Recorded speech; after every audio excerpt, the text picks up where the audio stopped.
This guy, okay, and he averaged 18. But the cool thing about his contract is they're giving him the opportunity to be the starter and the future. But at the same time, in 2 years when the TV deal kicks in, his contract is going to be like worth nothing.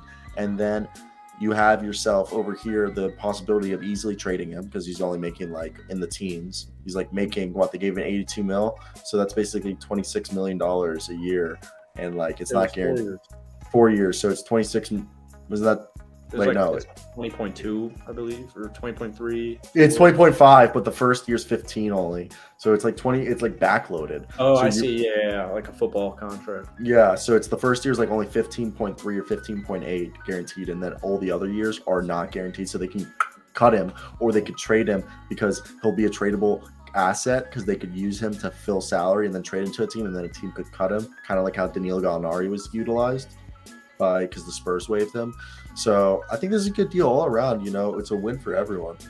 Yeah, it's the perfect deal. Both parties win here. KPJ's betting on himself. And if Ty's the starter, this is perfect 6-man money. Yeah, like if that were to come up, but I think we're a couple of years from that. Yeah, I think that also $20 million is kind of the new 15 with the new money. So this is like a steal, actually, in my opinion. Keeps money open, keeps it flexible with Rafael Stone, and all these new GMs love it too. They love being flexible, as you should. And I think that this contract will probably you'll start seeing a lot more of these. Because two things could happen.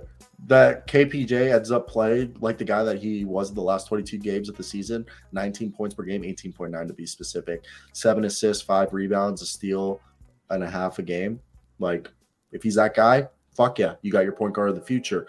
If he ends up not being that guy and he's more of a 6-man, you just tell him, hey, you don't have to pass the ball 7 times a game. You only need to pass it 3 or 5 times a game. Just come in and score 20 points off the bench. And if that doesn't work, you just cut him.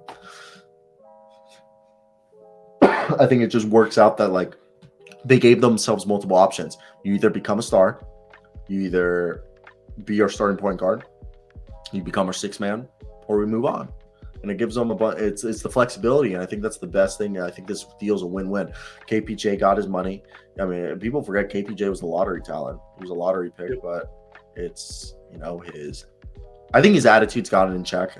I think there's still some, he sometimes has some boilovers, but from my understanding, Kevin Porter Jr. had a rough childhood, rough upbringing. Yeah. So, and when it comes to that's a mental health thing. And I will never hold that against anyone. That's just personal shit that he's probably very much aware that that's something that he has to work through. And I liked it. Any last thoughts before we get to the next contract? No. Nazir Little or Brandon Clark?